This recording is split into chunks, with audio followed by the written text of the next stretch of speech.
بسم الله الرحمن الرحيم إن الحمد لله نحمده ونستعينه ونستغفره ونعوذ بالله من شرور أنفسنا ومن سيئات أعمالنا من يهده الله فلا مضل له ومن يضلل فلا هادي له وأشهد أن لا إله إلا الله وحده لا شريك له وأشهد أن محمدًا عبده ورسوله صلى الله وسلم وبارك عليه وعلى آله وأصحابه أجمعين.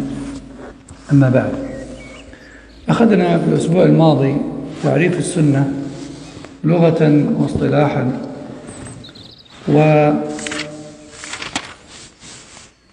وأخذنا أيضا تعريفها عند أهل الحديث،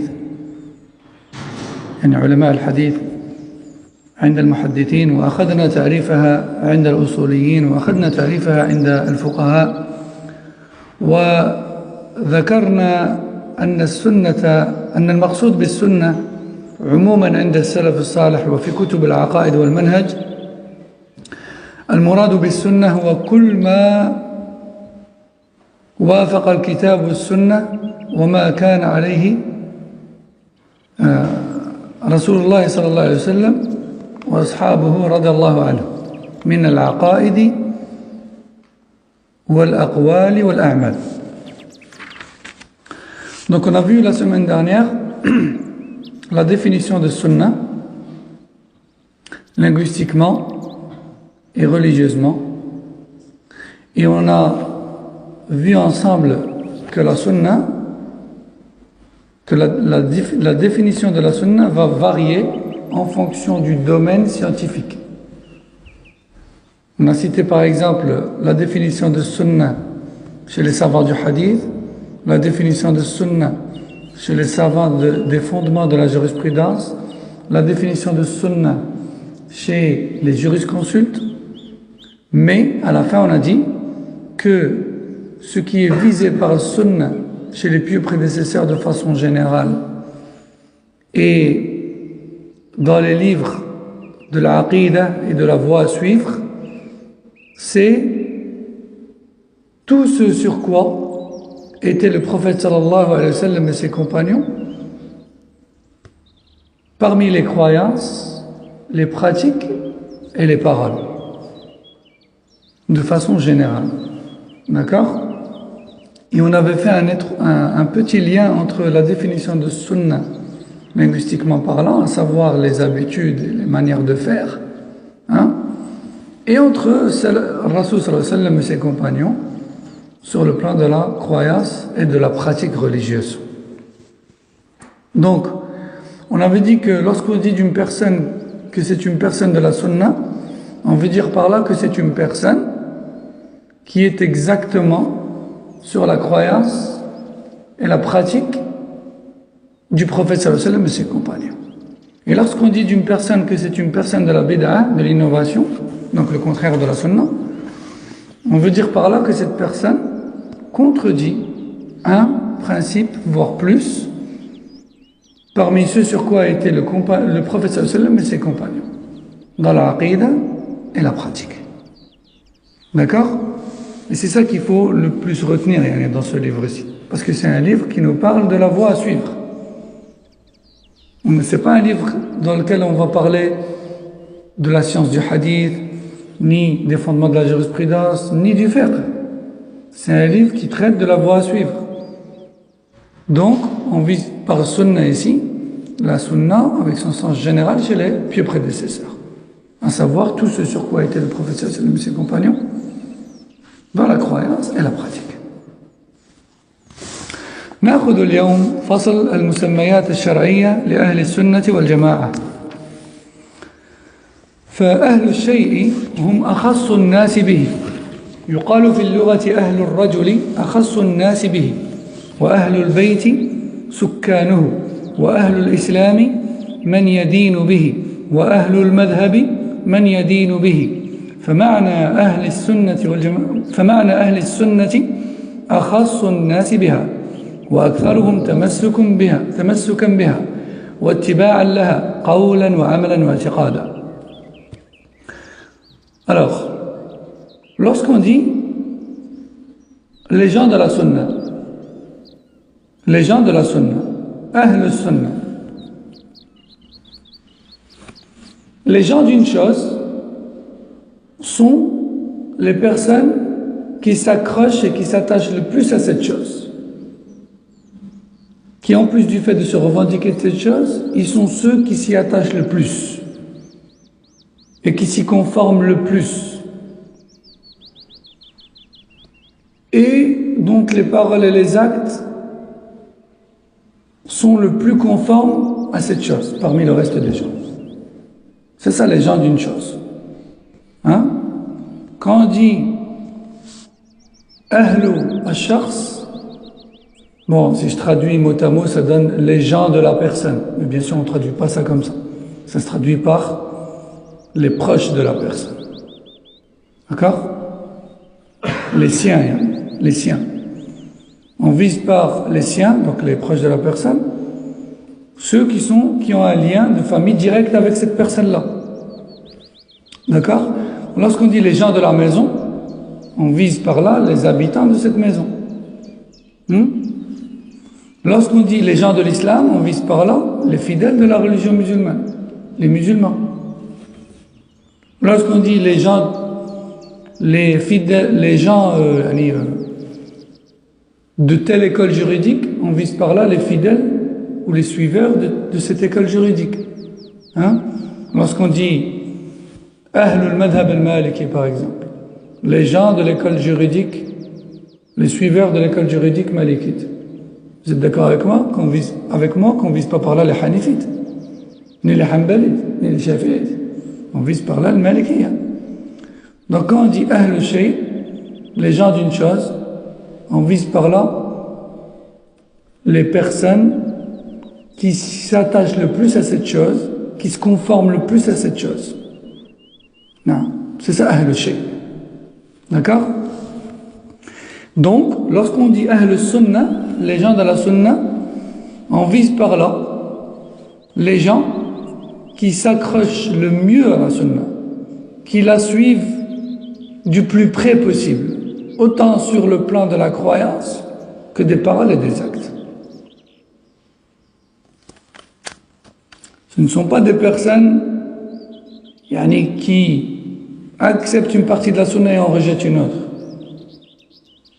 Les gens de la Sunna sont ceux qui sont le plus conformes à elle parmi les gens. Non. Autant sur le plan de la croyance que des paroles et des actes. وهذا اللفظ أصبح مصطلحا يطلق ويراد به أحد معنيين. المعنى الأول معنى عام ويدخل فيه جميع من ينتسب للإسلام عدا الرافضة، والمعنى الثاني معنى أخص وأضيق من المعنى العام ويراد به أهل السنة المحضة الخالصة من البدع، ويخرج به سائر أهل الأهواء والبدع كالخوارج والجهمية والمرجئة والشيعة وغيرهم من أهل البدع. À travers le temps, bien que ce surnom Ahl Sunnah était au départ utilisé pour désigner les gens qui sont restés sur les traces des premiers et qui n'ont pas suivi les premiers sentiers qui ont fait leur apparition parmi la bid'a al-Qadariyya ou bien al-Murji'a ou bien al-Khawarij, à travers le temps, même les groupes de bid'a se sont mis à s'approprier ce titre, Ahl Sunnah. D'accord? Après on va y venir, du groupe, ça c'est un nom à part. Pour l'instant on parle de façon générale Ahl Sunnah, les gens de la Sunnah. Donc ils se sont eux aussi approprié ce titre. À tort bien sûr, dans un certain sens. Et il faut de ce fait savoir que lorsqu'on dit les gens de la Sunna, on peut désigner deux groupes de gens, deux types de gens différents. Parfois, les ulama disent les gens de la sunna et ils visent par là les sunnites de façon générale. C'est-à-dire tous les musulmans, mis à part Rawafid, mis à part les chiites. Car les chiites ne sont pas sunnites. Bon, ça semble un peu banal, ça semble un peu logique de dire ça, que les chiites ne sont pas sunnites, parce qu'on a l'habitude d'entendre que le contraire de sunnite c'est chiite, et que le contraire de chiite c'est sunnite. Mais en fait, les chiites sont appelés chiites et non pas sunnites, parce qu'en fait, ils sont dans le total opposé de sunna, en fait. Mais il n'y a pas que eux qui sont contraires à la sunna. Il y a beaucoup de sectes qui sont contraires à la sunna. Mais pourquoi eux, spécialement, sont connus pour ne pas être sunnites? Parce que eux, ce sont les plus célèbres parmi les contradicteurs des fondements de la sunna. C'est juste ça. Hein? Même les kuffars savent que les chiites ne sont pas sur la sunna. Ça. Mais sinon, il y a beaucoup de gens qui s'affilient à l'islam, qui ne sont pas chiites et qui ne sont pas pour autant tout à fait sur la sunna. D'accord? Mais, je reviens. Quand on dit gens de la sunna, on peut viser par là les sunnites de façon générale, c'est-à-dire tous les musulmans mis à part les chiites. Tous les musulmans mis à part les chiites, on va dire ça comme ça. Et on peut aussi, dans certains contextes, viser par là, donc les gens de la sunna, les gens qui s'attachent à tous les principes fondamentaux de la sunna sans en contredire aucun, de sorte à n'avoir dans leur croyance et leur pratique aucune contradiction à la sunna. D'accord? Qu'Allah Azza wa Jalla nous mette parmi eux. Donc, il y a deux types de gens de la sunna. Il y a les sunnites générales, les sunnites avec son sens général, c'est-à-dire tout autre que les chiites, et il y a les sunnites dans son sens spécifique, c'est-à-dire ceux parmi les musulmans qui s'accrochent avec exactitude à la croyance et la pratique du prophète sallallahu alayhi wa sallam et ses compagnons sans en contredire aucun fondement. Vous avez compris les deux types de sunnites? Voyez? Et en général, quand on entend dans les médias ou dans les discours des gens, les sunnites, ils visent par là le premier. Ils visent par là les premiers. Non, ils visent par là tout autre que les chiites. Les gens, quand ils disent les sunnites, ils visent par là tout ce qui est autre que les chiites. Vous voyez?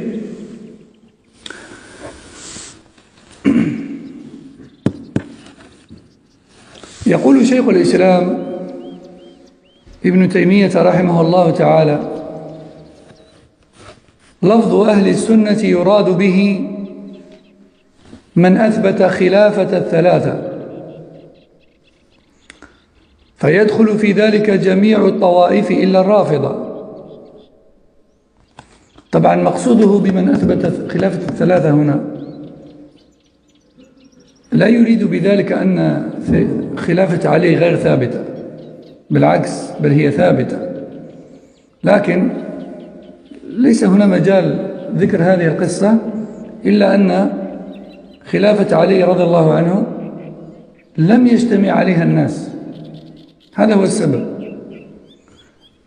أثبتوها كلهم لكن لم يجتمعوا عليها بسبب فتنة وقعت من أجل أناس خوارج مبتدعة مندسين في صفوف المسلمين أحدثوا الفتنة، فاختلف الصحابة إلى فريقين، بعضهم يقول نبايع الآن، وبعضهم قال لا نبايع الآن بل حتى نحل هذه المشكلة ونحاكم من قتل عثمان، فقط هذا، وإلا فكلهم موافقون على خلافة علي رضي الله عنه، لأن الخلافة أو الإمامة أو البيعة تقع بثلاثة أمور: إما باستخلاف، وإما بابن عن أب عن جد. عفوا، هذا هو الاستخلاف، إما باستخلاف وإما بمبايعة أهل الحل والعقد. أهل الحل والعقد وهم العلماء والأمراء العارفين، ولا يشترط إجماع الشعب يعني. والطريقة الثالثة وهي الغلبة، تغلب بالسيف. إذا تغلب رجل على قوم فهو الإمام. وعلي رضي الله عنه قد ثبتت خلافته بمبايعة أهل الحل والعقد من كبار الصحابة في المدينة، فخلافته ثابتة. لكن لم يجتمع عليه الناس. لماذا؟ لم يجتمع عليه الناس يعني من خصوصا أهل الشام، معاوية رضي الله عنه ومن معه، من أجل تلك الفتنة التي حصلت بسبب الخوارج.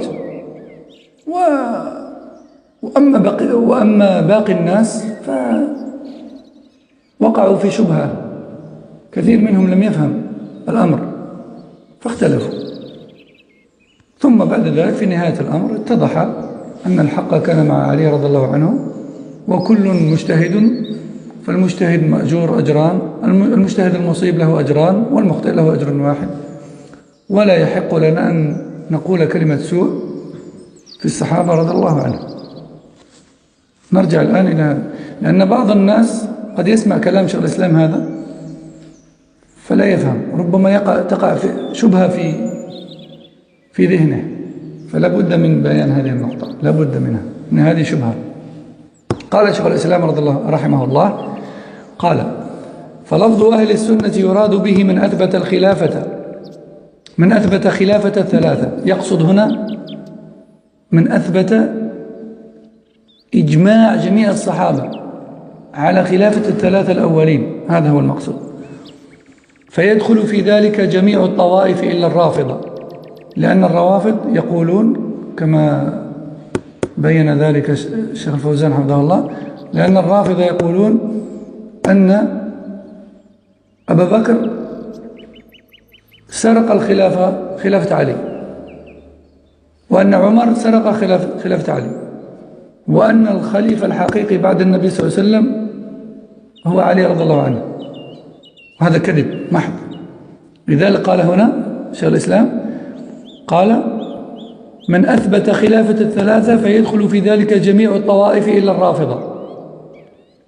وقد يراد به أهل الحديث والسنة المحضة، فلا يدخل فيه إلا من يثبت الصفات لله عز وجل ويقول إن القرآن غير مخلوق، وأن الله يرى في الآخرة، ويثبت القدر وغير ذلك من الأمور المعروفة عند أهل الحديث والسنة. انتهى. Donc, soyez attentifs à cette parole de Cheikh Islam Ibn Taymiyyah rahimahullah. Elle n'est pas très facile à comprendre au premier abord, mais avec un peu de concentration, Inch'Allah, elle n'est pas non plus impossible à comprendre. Cheikh Islam Ibn Taymiyyah rahimahullah dit: les gens de la Sunna sont de deux types. Tout d'abord, on peut viser par Ahl Sunnah tout musulman qui reconnaît et qui affirme le fait que tous les compagnons avaient fait unanimité dans leur serment d'allégeance dès le départ pour les trois premiers califes, Abu Bakr, Omar et Othman. Entre donc dans les gens de la Sunna de façon générale tous les groupes s'affilient à l'islam, mis à part Rawafid, mis à part les chiites. Ici je fais une petite parenthèse. C'est pas vraiment le moment d'en parler, mais c'est quand même important de faire la parenthèse pour comprendre pourquoi il a cité les trois et pas les quatre. Parce qu'en fait, tout d'abord il faut savoir que le gouverneur en islam, il est désigné dans la Sunna, il est désigné de trois manières différentes. Soit par désignation du gouverneur actuel du suivant. Le fait que le gouverneur actuel désigne le suivant, c'est valable en islam. Comme c'est arrivé pour le prophète sallam vis-à-vis d'Abu Bakr et d'autres encore. Le deuxième moyen de la désignation du gouverneur en islam, c'est la décision prise par ce qu'on appelle Ahlul Hill wal Aqd. Les leaders intellectuels, religieux et mondains, religieux et mondains, qui sont à la tête de l'État. Et ce n'est pas une condition de validité de la gouvernance d'un homme à ce que tout le peuple soit d'accord et unanime. Ça, c'est pas une règle qui existe dans l'islam, en fait. Pourquoi? Qui peut nous dire pourquoi?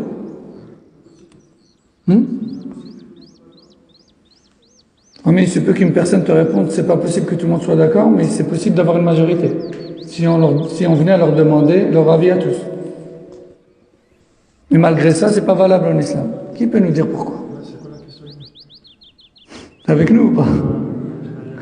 La question c'est, pourquoi est-ce que ce n'est pas une condition en islam pour que la gouvernance d'une personne soit valable à ce que tout le peuple soit unanime pour lui?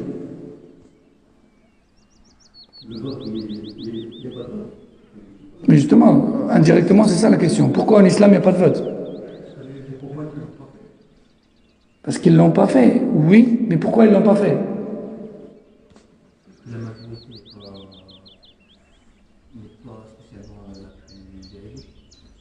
Tu te rapproches, presque. Pas mal. Parce que le Nabi sallam ne l'a pas fait. Oui, mais pourquoi il ne l'a pas fait? C'est intéressant comme question. On entend souvent le vote c'est permis, pas permis, etc. Mais pourquoi? Ça peut faire des conflits. Le fait que quelques personnes à la tête de l'État décident d'un gouverneur aussi, ça crée des conflits. Ça peut créer des conflits chez les raisons manquantes. Que tout le monde n'est pas jugé. Exactement. Barakallahu fik. Parmi le peuple tout entier. Il y a des gens normaux, il y a des fous, il y a des gens qui ont leur raison complète, d'autres ils ont une raison manquante, d'autres ils sont pervers et tordus, d'autres ils sont intelligents, d'autres ils sont bêtes, d'autres ils sont cadavres. La voix de tout le monde n'a pas forcément la même valeur, n'a pas le même poids. Hein? Donc l'avis de l'islam là-dessus, c'est ça. À quoi bon sert de demander à des millions de personnes leur avis sur qui devrait diriger leur peuple, si au final, parmi tous ces millions-là, seuls quelques centaines ou centaines de milliers peut-être, allez, au maximum, sont vraiment dignes de décider une telle question. Vous comprenez? C'est pour ça qu'en islam, donc j'ai dit la première manière de désigner le gouverneur, c'est la désignation de l'actuel pour le suivant, ou bien la décision prise par les leaders au sein du pays, parmi les religieux et intellectuels, parce que les religieux, ils vont décider de l'éligibilité sur le plan religieux, et les intellectuels sur le plan intellectuel. Est-ce qu'il est capable, hein? C'est pour ça qu'eux deux forment une équipe qui décide, qui peut décider de ça. Mettre la meilleure des personnes. Aïe. Et le troisième moyen en islam, c'est quoi? Eh bien, c'est le ghalaba, c'est la dominance. C'est la dominance. Le fait qu'une personne prenne le dessus sur un peuple ou sur un pays, et le fait qu'elle prenne le dessus et qu'elle domine le pays, elle devient dès lors gouverneur légal auquel il faut obéir. Pourquoi? Qui peut dire pourquoi? Alors qu'au départ, il a, en gros, en quelque sorte, il a fait basculer une situation en place. Ça, oh là là. Pourquoi? Pourquoi est-ce qu'en islam on obéit au gouverneur et on ne se révolte pas contre lui? Pourquoi en islam? Oui, mais pourquoi on obéit? pour éviter le désordre. Pour éviter le désordre. Hein? Certains parfois disent, ouais, mais vous, Ahl Sunnah, vous adorez les gouverneurs, vous dites oui à tout. Non, c'est pas vrai. On les adore pas, on adore Allah Jalla wa Ala. Ça, c'est un takfir déjà. Et en plus de ça, c'est pas pour leurs beaux yeux. C'est parce qu'Allah et son messager alayhi salam nous ont interdit de semer le désordre. Et ils nous ont ordonné de faire passer le moindre mal. Oui, au départ, peut-être, lorsqu'il est venu pour faire basculer une situation stable en place, il était blâmable. Mais à partir du moment où il a dominé et il a pris le dessus, khalas, plus personne ne peut soulever face à lui. Il devient le gouverneur. Al-Ghalaba, on appelle ça. La dominance. La dominance. D'accord? On n'est pas là pour débattre de cette question, mais c'est juste pour vous dire, et ça arrivé bien sûr, hein. Ça arrivé à l'époque des salafs. Les trois situations-là sont arrivées à l'époque des salafs. Ça, c'est les trois manières par lesquelles on désigne un gouverneur en islam. Revenons maintenant à la parole sur l'islam et Taymiyyah ici. On est obligé de passer par là pour comprendre. Ali ibn Abi Talib, qu'Allah l'agrée, lui,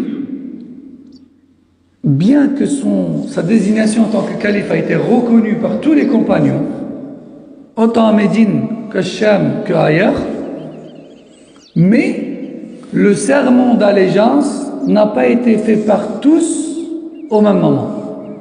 Au début, il y avait une divergence sur le moment pour prêter le serment d'allégeance. Pourquoi? Parce qu'en fait, son califat est arrivé juste après l'assassinat de Uthman, qui est calife juste avant lui. Uthman a subi une injustice, il a été assassiné. Par qui? Par des Khawarij qui se cachaient dans les rangs de l'armée de Uthman. Quand il a été assassiné, les assassins n'ont pas été attrapés tout de suite. Et malgré ça, à Médine, Ali ibn Abi Talib et les grands compagnons avec lui présents à Médine ont appliqué l'ordre du prophète sallallahu alayhi wa sallam, qui est de ne pas passer un jour sans gouverneur. Et les sahaba, les grands sahaba à Médine, se sont concertés et ont désigné Ali ibn Abi Talib comme gouverneur suivant. D'accord?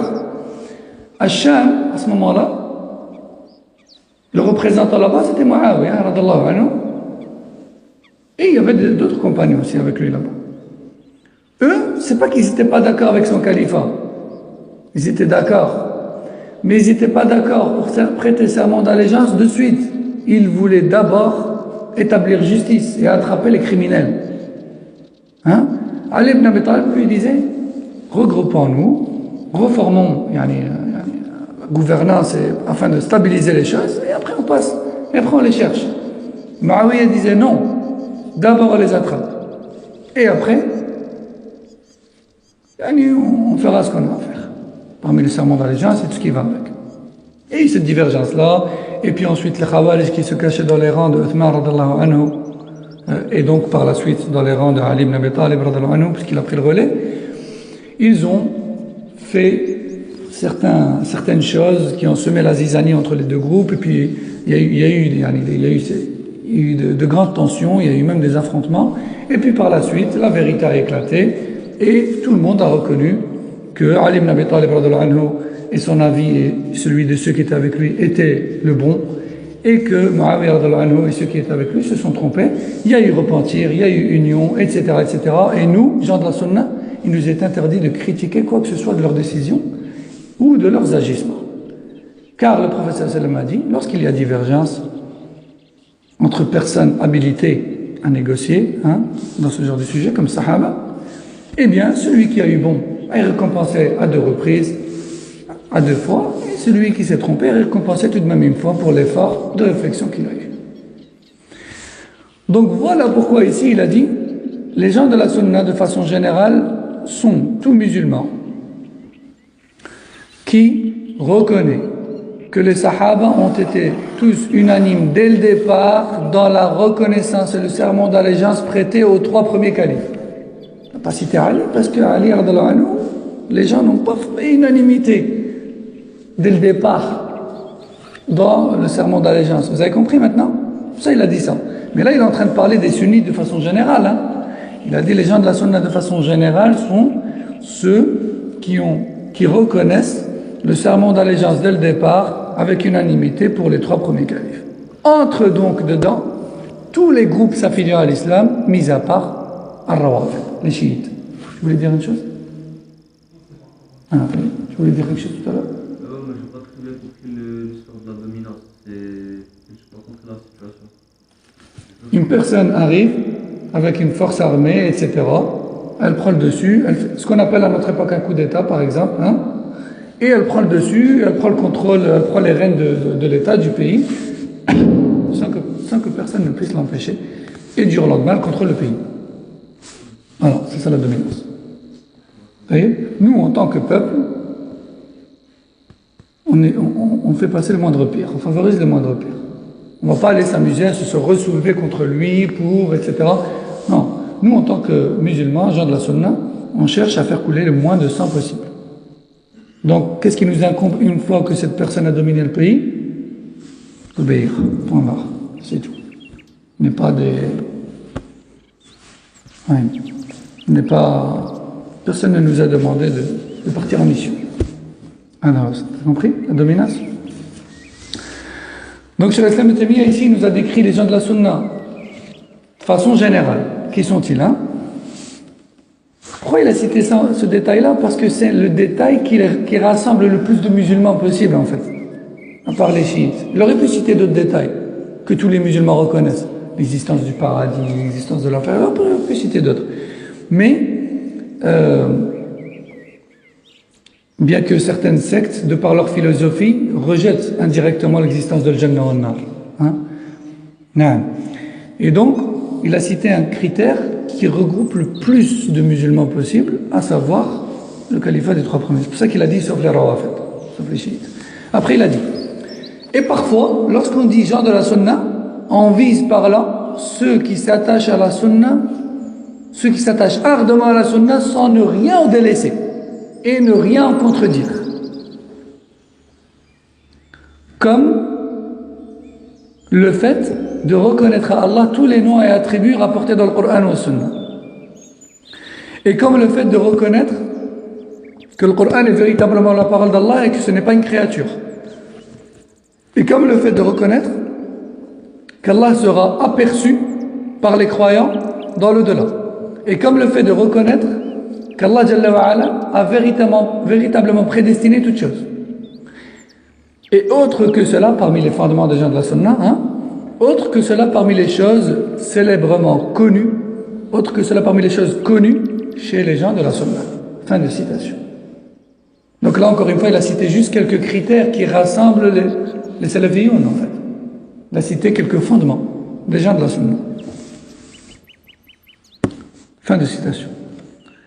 Donc en fait, dans cette parole, Cheikh Islam Ibn Taymiyyah, l'auteur du livre, il a juste voulu nous montrer que les savants anciens avaient déjà expliqué qu'il y a sunnite de façon générale et sunnite de façon précise, spécifique. Est-ce que tout le monde a compris ça? Hein? Parfois, il y a des gens de bid'a, quand ils parlent, ils disent la sunna, les sunnites. Hein? Tu vois, on fait partie des sunnites. Toi, tu suis la sunna, ben nous aussi on suit la sunna. Hein? Mais là, c'est là qu'une question se pose. Oui, mais toi, tu te réclames des sunnites. Lesquels? Ceux qui s'attachent à tous les principes de la sunna sans ne rien en contredire? Tout ce sur quoi les sahaba, les tabi'in, les atba' tabi'in étaient unanimes? Ou bien t'en contredis quelques-uns et tu ruses en t'affiliant aux sunnites de façon générale? C'est ça qu'il faut apprendre les ilm. Pour contredire les gens de bid'a qui cherchent à égarer les ignorants parmi les musulmans. Parfois les personnes, comme elles aiment la sunna, elles entendent un prêcheur parler. Ah, la sunna, les gens de la sunna, mashallah, je l'ai entendu dire la sunna, c'est bon. Je peux l'écouter, si, je l'ai entendu l'autre fois, il a dit la sunna. Non, il faut suivre la sunna, lui il est bon. Non, mais qu'est-ce qu'il veut dire par la sunna? C'est ça la question. فإذا أهل السنة هم أصحاب رسول الله صلى الله عليه وسلم أولا وقبل كل شيء لأنهم تلقوا عنه مباشرة أصول الاعتقاد كما تلقوا أمور العبادة فهم أعرف الخلق بسنة النبي صلى الله عليه وسلم وأتبع لها ممن جاء بعدهم. وأهل السنة أيضا بعد الصحابة هم التابعون لهم بإحسان المقتفون أثرهم في كل عصر ومصر وعلى رأسهم أهل الحديث والأثر. Les gens de la sunna, avant tout, ce sont les compagnons du prophète sallallahu alayhi wa sallam.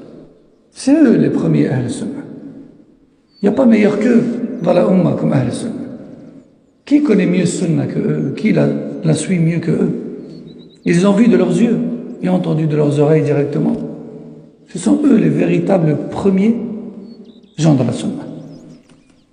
Car ils ont appris directement du prophète sallallahu alayhi wa sallam les fondements de leur croyance et leurs pratiques religieuses. Ce sont donc les plus savants dans la sunna du prophète sallallahu alayhi wa sallam et les meilleurs suiveurs de celle-ci. Bien meilleurs que tous ceux qui sont venus après eux. Et après les sahaba, ce sont les tabi'oun, leurs élèves, qui les ont suivis à la trace.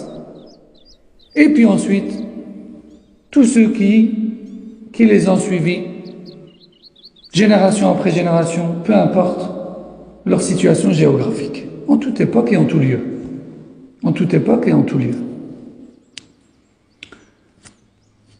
Et ce sont donc les gens du hadith et des traces. Les gens de la sunna, ce sont les gens du hadith et des traces. Pourquoi les gens du hadith et des traces? Parce que tout ce qu'ils font et tout ce qu'ils disent et tout ce qu'ils croient, ils le tirent d'un texte quelque part qui est précédé d'un texte encore plus grand en chaîne de transmission, qui affirme la véracité de cette parole ou de cet acte ou de cette croyance. C'est pour ça que les gens de la sunna, on les surnomme Ahlul Hadith wal Athar. Les gens du hadith et des traces, des textes tracés par des chaînes de transmission. Et ces chaînes de transmission-là contiennent des noms de personnes répertoriés dans des chaînes de livres interminables, écrits par le ulama, avec leurs noms, les noms de leurs pères, grands-pères, leur arbre généalogique, tous leurs professeurs, tous leurs élèves, à quelle époque ont-ils vécu, où ont-ils appris, où ont-ils voyagé, qui ont-ils rencontré, qui n'ont-ils pas rencontré, ont-ils perdu la mémoire à un moment donné de leur vie, ont-ils perdu la mémoire à un moment donné de leur vie, à quel moment exactement, qui ont été leurs élèves à ce moment-là, donc à partir de quand on ne prend plus en considération ce qu'ils ont prononcé, etc. Chaque rapporteur. C'est pour ça qu'on dit que la religion de l'islam, c'est la religion de l'isnad, c'est la religion de la chaîne de transmission. Et la chaîne de transmission est une spécificité de l'islam. Elle n'existe pas dans une autre religion. Et comme a dit Abdullah ibn Mubarak, لولا الإسناد لقال من شاء ما شاء. Si ce n'était pas la chaîne de transmission, n'importe qui dirait ce qu'il veut. Mais ce n'est pas le cas dans notre religion. Dans notre religion, ce que tu dis ou crois ou pratiques doit absolument découler d'un texte quelque part approuvé par une chaîne de transmission jugée authentique ou au minimum satisfaisante par les savants du hadith. C'est pour ça que le cheikh dit ici, donc les gens de la sunna sont tout d'abord les compagnons, puis ensuite leurs élèves, puis ensuite tous ceux qui les ont suivis à la trace, et ce sont les gens du hadith et des traces. ولما كان هذا اللفظ أهل السنة يطلق على أصحاب رسول الله صلى الله عليه وسلم ومن اتبعهم على ما كانوا عليه من الهدى تنازعت الطوائف هذا اللقب ولكن العبرة بالحقائق وليست بالدعاوى وإنه لما نشأت البدع في الإسلام وتعددت فرق الضلال وأخذ كل يدعو إلى بدعته وهواه مع انتسابهم في الظاهر إلى الإسلام كان لابد لأهل الحق أن يعرفوا بأسماء تميزهم عن أهل الابتداع والانحراف في العقيدة فظهرت حينئذ أسماءهم الشرعية المستمدة من الإسلام المستمدة من الإسلام فمن أسمائهم أهل السنة والجماعة والفرقة الناجية والطائفة المنصورة وأهل الحديث والأثر والسلفيون. والمتأمل في أسمائهم يظهر له أنها كلها تدل على الإسلام، فبعضها ثابت لهم بالنص، والبعض حصل لهم بسبب تحقيقهم للإسلام تحقيقا صحيحا، وهي تخالف مسميات أهل البدع وألقابهم. Donc, au départ, le nom Ahl Sunnah, gens de la Sunnah, était utilisé pour désigner les compagnons du prophète sallallahu alayhi wa sallam et tous ceux qui les ont suivis à la trace. Mais par la suite, comme on a dit, lorsque les groupes de bid'ah ont commencé à faire leur apparition et ont commencé à évoluer, ils se sont eux aussi appropriés ce nom. Et toute personne douée de raison et d'intelligence sait que ce qui compte c'est la réalité et non pas le nom que l'on s'attribue. Ce qui compte c'est la réalité, la croyance de la personne, la pratique de la personne, pas juste le nom qu'elle se donne. Hein? Il peut crier sur tous les toits qu'il est salafi, mais si il a des bid'ah dans sa croyance et ses actes, il n'est pas salafi. Ce qui compte, c'est la réalité des choses, pas les noms qu'on leur donne, ni les prétentions. Donc lorsque les groupes de bid'ah se sont multipliés et que chacun s'est mis à prêcher son égarement, et surtout en s'attribuant le nom de gens de la Sunna, les gens de la vérité ont été obligés de se distinguer d'eux par des nouveaux noms, afin de rester visibles aux yeux de ceux qui cherchent la vérité. Ils se sont donc, à travers le temps, à chaque fois que le besoin se faisait ressentir, ils se sont désignés par des noms qu'ils ont bien sûr tirés des textes. Ils ne les ont pas inventés comme ça, ils ont tiré des textes. Parmi les noms qu'ils se sont attribués, les gens de la Sunna et du groupe, comme l'Akhi l'a dit tout à l'heure. Ahl Sunna wal Jama'a. Parce que parmi les gens de la Bid'a, il y en avait qui se sont révoltés contre le Jama'a, ils se sont divisés de le Jama'a et ont quitté le Jama'a en se révoltant contre les gouverneurs. Ils ont quitté le groupe des musulmans de cette époque-là. Khawarij. Khawarij ne faisaient pas partie de le Jama'a. Shaqqu, asat ta'a. Ils ont retiré leurs mains de l'obéissance au gouverneur. Eux et d'autres d'ailleurs.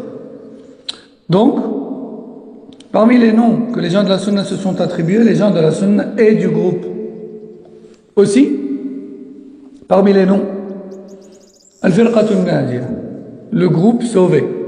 Pourquoi le groupe sauvé? Parce que dans certains hadiths, le prophète sallallahu alayhi wa sallam dit que les gens de la Sunna, qui resteront sur sa Sunna, après lui, lorsque les fitnas et les égarements se multiplieront, il a dit,